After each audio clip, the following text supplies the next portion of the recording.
Children academy senior secondary school की online कक्षाओं में आपका स्वागत है। कक्षा 9 सामाजिक विज्ञान का हम अध्ययन कर रहे हैं।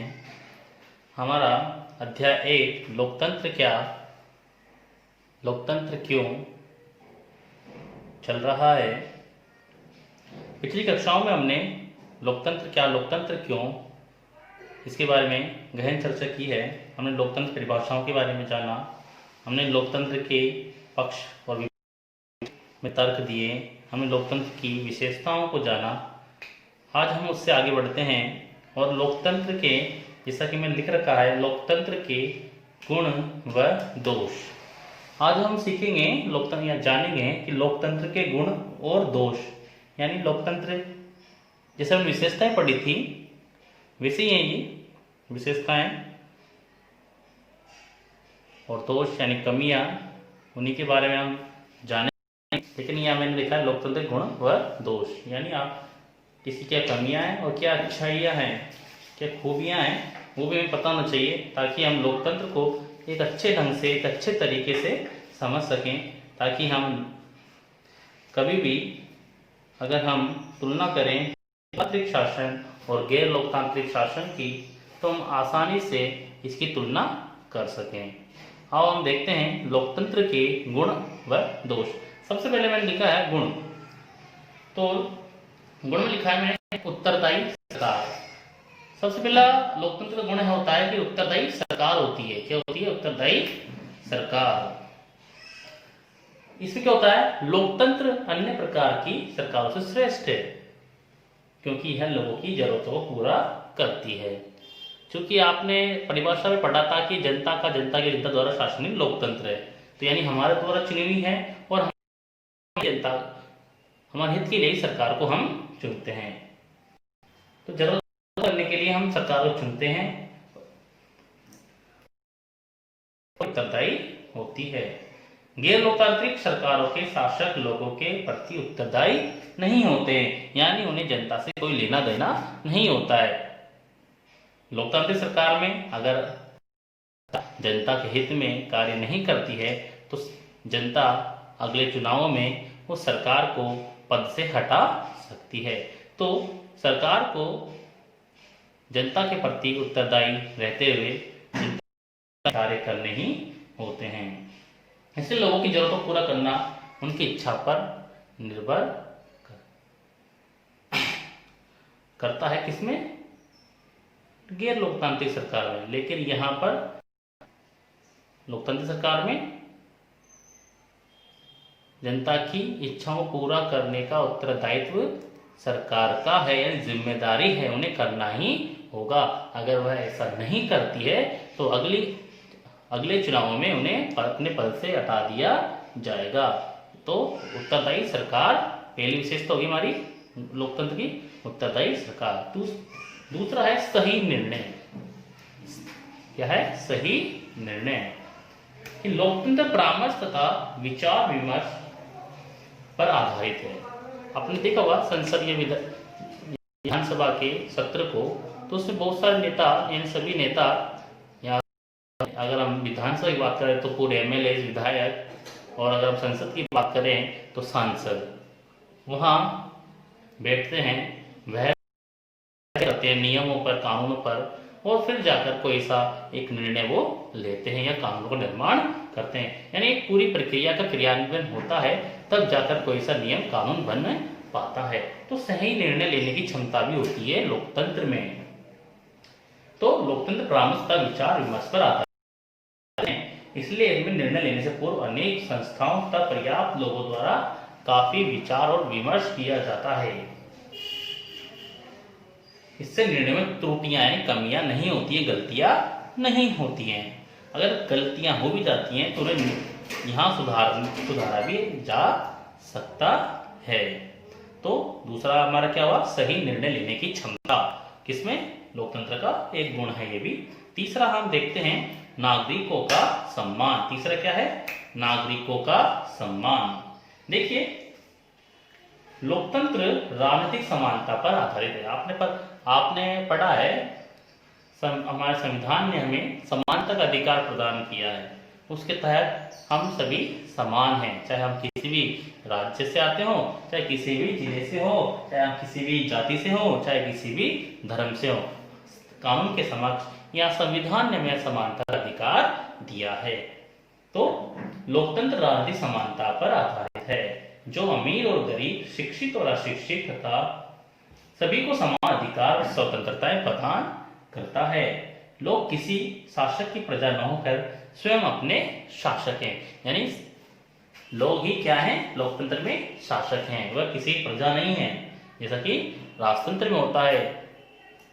तो लोकतंत्र में क्या होता है, लोग ही स्वयं शासक होते हैं। इस प्रकार लोकतंत्र में नागरिकों की जो हैसियत होती है वह किसी अन्य व्यवस्था में नहीं होती है, यानी नागरिकों को जो सम्मान लोकतंत्र में होता है वह किसी अन्य व्यवस्था में नहीं होता।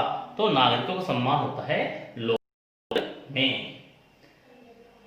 चौथा है गलत निर्णयों में सुधार। चौथा क्या दे रखा है मैंने, गलत निर्णयों में सुधार। ये गलत निर्णय में सुधार लोकतांत्रिक व्यवस्था अन्य व्यवस्थाओं से बेहतर है, क्योंकि इसमें हमें अपनी गलती ठीक करने का अवसर भी मिलता है।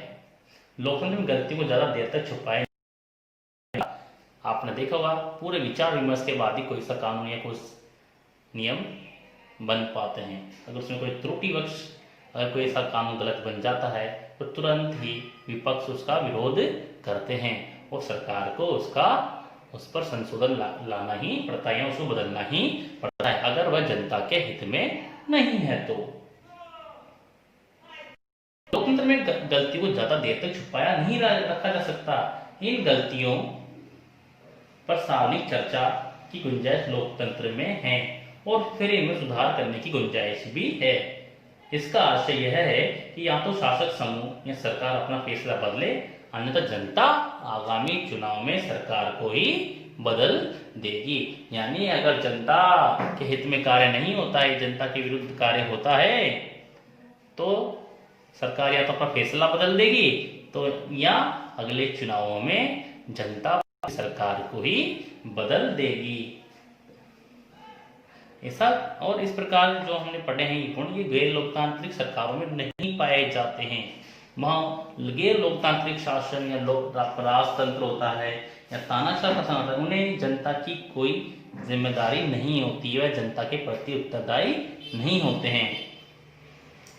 लोकतंत्र का हमने गुण पढ़े, देखिए गुण तो हमने पढ़ लिए हैं, विशेषताएं पढ़ ली पढ़ लिए हैं, लेकिन कुछ कमियां भी होती हैं। हर एक चीज में कमियां भी होती हैं, कुछ अच्छाइयां साथ में लाता है तो कुछ बुराइयां भी वो साथ में लाता है। तो अब हम दोष पढ़ लेते हैं, यानी कि कमियां पढ़ लेते हैं। कमियां क्या हैं इसमें देखते हैं, कमियां क्या है इसमें। कमियां सबसे पहला है अस्थिरता। अस्थिरता मतलब आपने देखा होगा लोकतंत्र में नेता तथा राजनीतिक दल सरकार में बदलते रहते हैं। आप देखते हो हर 5 वर्ष के अंतराल पर भारत में चुनाव होते हैं, ठीक है, और हर 5 वर्ष के अंतराल कई बार कई राज्यों में या पूरे देश में ही हम देखते हैं कि सरकार बदल जाती है, ठीक है, सरकार बदल जाती है, जिससे कोई इस कारण राजनीतिक अस्थिरता बनी रहती है। यानी नियमित रूप से है तो जनता के हित में कार्य कर सकती है, लेकिन हर 5 वर्ष में सरकार बदल जाने के कारण वह जनता के हित पर सोचती है और लेकिन उसमें विचार विमर्श करती है, लेकिन उसको क्रियान्वयन नहीं कर पाती है। इस कारण से अस्थिरता भी इसे कह सकते हैं, क्योंकि हर 5 वर्ष के अंतराल पर चुनाव होते हैं, ये कारण सरकार जनता के प्रति पाती है सही ढंग से, तो इसको अस्थिरता का शोषण भी हम कह सकते हैं। ये गुण, ये कमी है इसकी, सॉरी ये दोष है, इसकी कमी है इसकी। अगला है निम्न नैतिकता। निम्न नैतिकता, निम्न नैतिकता लोकतंत्र मतलब सिर्फ राजनीतिक लड़ाई और सत्ता का खेल है, इसमें नैतिकता को कोई जगह नहीं होती है। आज विभिन्न राजनीतिक दल सिर्फ अपने स्वार्थ सिद्धि के लिए या सरकार के गठन के लिए गठन ही उनका एक प्रमुख लक्ष्य रह गया है। आज सभी नेता हो सिर्फ यही चाहते हैं कि उनके दल की सरकार बन जाए, चाहे वो किसी भी तरीके से बने। तो इसमें नैतिकता का अभाव भी मिलता है। कई लोग, कई दल, कई दूसरे दलों के सदस्यों को खरीद लेते हैं, तो दल बदल की राजनीति भी इसमें चलती है। इस कारण से निम्न नैतिकता का अभाव इसमें पाया जाता है। निर्णय लेने में देरी, तीसरा पॉइंट है निर्णय लेने में देरी। ये हमने विपक्ष तर्क में भी पढ़ा था कि निर्णय लेने में देरी होती है। आपने देखा होगा, विमर्श बहस का पूरी कार्यवाही के बाद ही लोकतंत्र में निर्णय लिया जाता है। लेकिन कई बार क्या होता है, इंस्टेंट फैसले लेने की आवश्यकता हो जाती है, तो वो इसमें नहीं हो पाता है, लोकतंत्र में वह नहीं हो पाता। इंस्टेंट मतलब होता है तुरंत, शीघ्र कई बार निर्णय लेने में देरी हो जाती है। जैसे कि कई बार, जैसे कि अगर मान लो देश के ऊपर खतरा हो जाए, देश के वित्तीय संकट हो जाए, या देश में आपातकाल लग जाए, या देश के ऊपर कोई अन्य देश हमला कर दे, तो ऐसे समय में शीघ्र निर्णय लेने की आवश्यकता होती है। लेकिन इस समय क्या होता है, पूरी विचार विमर्श करने में पूरा टाइम निकल जाता है। इस कारण से इसे निर्णय लेने में देरी का शासन भी कहा जाता है। लोकतंत्र में निर्णय लेने में काफी देर लगती है, किसी निर्णय काफी लोगों, संस्थाओं भी व्यापक विचार विमर्श से किया जाता है। इस कारण से यह भी एक कमी या इसका दोष है कि इसमें जो रिजल्ट आता है, निर्णय लेने लिया जाता है, वो बहुत टाइम के बाद आता है। तो इसलिए निर्णय लेने में देरी, ये भी एक कमी है। भ्रष्टाचार तथा खर्चीली व्यवस्था। लोकतंत्र में चुनाव लड़ाई महत्वपूर्ण और खर्चीली होती है। आप पता है 5 वर्ष चुनाव होते हैं, और आपने देखा होगा कई बार आप समाचार पत्रों, न्यूज़ चैनलों के माध्यम से देखते हैं कि इस दल ने इस चुनाव पर इतने रुपए खर्च किए। तो ये पैसा आता है, ये जनता के हित के लिए लगाया जाना चाहिए। वह पैसा राजनीतिक दल अपने प्रचार और प्रसार के लिए करते हैं। तो यह जो है एक खर्चीली व्यवस्था भी है कि हर 5 वर्ष के अंतराल में चुनाव होते हैं, और फिर सब दल मिलकर प्रचार प्रसार करने के लिए पैसा बेतहाशा खर्च करते हैं। इस कारण से यह बहुत ही खर्चीली व्यवस्था है। इसमें भ्रष्टाचार भी पाया जाता है। लोकतंत्र में भ्रष्टाचार भी होता है। जनता के हित के लिए आते हैं, कई बार नेता खुद खा जाते हैं, या लाल फीताशाही इसमें पाई जाती है, नौकरशाही इसमें पाई जाती है। इस कारण से जो जनता को मिलना चाहिए था पैसा या फायदा, वो जनता को नहीं मिल पाता है लोकतंत्र में। अगला है 5वां पॉइंट है राजनीतिक दृष्टि से अशिक्षित मतदाता। हम सोचते हैं कि लोकतंत्र में जनता ही सर्वोपरि है, लेकिन हम ये भी मानते हैं कि भारत एक विशाल जनसंख्या वाला देश है, और भारत की जो साक्षरता दर है वो 74% है लगभग। यानी भारत के, हम कह सकते हैं कई लोग पढ़े लिखे हैं, लेकिन उसमें से भी कितने लोग अपने राजनीतिक इच्छाओं के बारे में जानते हैं, कौन अपना भला सोचता है, कौन सा दल उनका भला करेगा, वह अभी भी कई लोग नहीं जानते हैं। वह केवल एक पार्टी विशेष को ही चुनाव में मत डालते हैं। उन्हें कोई नहीं होता कि कौन सा उम्मीदवार उनके लिए अच्छा होता है। कई बार अशिक्षित परिवार जो होते हैं, लोग जो होते हैं, उन्हें बरगला कर भी वोट खरीद लिया जाता है। तो अनपढ़ या अशिक्षित व्यक्ति एक अच्छे प्रतिनिधि का चुनाव नहीं कर पाते हैं, जिससे एक जो सरकार गठन होता है वह सही ढंग से नहीं हो पाता। आप देखते हैं अधिकतर विकासशील देशों में मतदाता अशिक्षित तथा राजनीति जागरूक नहीं होते हैं। उन्हें कोई लेना देना नहीं होता है कि सरकार का गठन हो रहा है, वोट डाले जा रहे हैं। आप देखते हो कि चुनाव होते हैं तो वोट का प्रतिशत जो भारत में रहता है वह काफ़ी कम रहता है, मतलब 60% या 60% लोग ही भारत में चुनाव का उपयोग करते हैं, जबकि हमारा अधिकार है, हम सबको इसका अधिकार का प्रयोग करना चाहिए। लेकिन कई लोगों को इससे कोई लेना देना नहीं होता है। कई बार एक सामान्य मतदाता को ये पता ही नहीं होता कि उनके लिए क्या चीज अच्छी है और क्या चीज बुरी है। सिर्फ वह पार्टी विशेष कोई चुनाव में वोट डालते हैं और वह सही ढंग से चुन नहीं पाते हैं कि कौन सा प्रतिनिधि उनके लिए अच्छा है, इसलिए गलत प्रत्याशी का चुनाव भी कई बार कर लेते हैं। इस कारण से लोकतंत्र का यह भी एक प्रमुख दोष है कि जनता को या पता ही नहीं होता कि कौन सा प्रतिनिधि उनके लिए अच्छा है। अब लोकतंत्र के हमने विशेषताएं पढ़ी, पक्ष विपक्ष में तर्क पढ़े, लोकतंत्र का गुण व दोष, हमने परिभाषाओं के बारे में भी जाना। लेकिन अब हम आगे कुछ और जानेंगे। अब तक हमने लोकतांत्रिक शासन के बारे में पढ़ा, लेकिन थोड़ा सा इसको और समझ लेते हैं गैर लोकतांत्रिक शासन के परिप्रेक्ष्य में, ताकि हम समझ जाएं कि क्या इसमें अंतर भी हैं। तो मैंने गैर लोकतांत्रिक देशों के सामान्य लक्षण के बारे में यहाँ लिखा है। मैंने 4 लक्षण यहाँ बताए हैं, देखिए, तो आपको ताकि अच्छे से समझ में आ जाएगा लोकतांत्रिक सरकार और गैर लोकतांत्रिक सरकार में क्या अंतर है, और आप लोकतंत्र को अच्छे से समझ पाएंगे। कि पहला क्या है, मैंने लिखा है नियतकालिक स्वतंत्र तथा निष्पक्ष निर्वाचन का अभाव।